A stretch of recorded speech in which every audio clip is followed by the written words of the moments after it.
Nuostabus Bordžio pagavimas. Liko 1 minutė.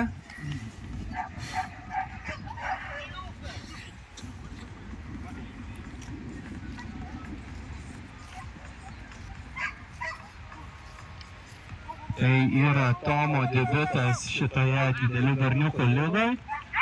Kol kas Tomas dalyvauja tik tai progres rungtyje.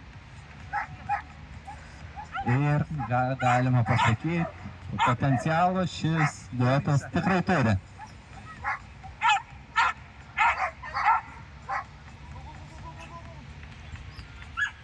Truputėlį per mažai išleistas šuo.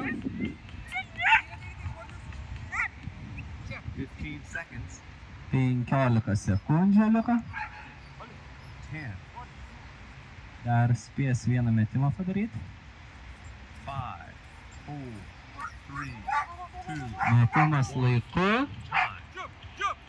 Ir nėra pagavimo. 6,5 taško.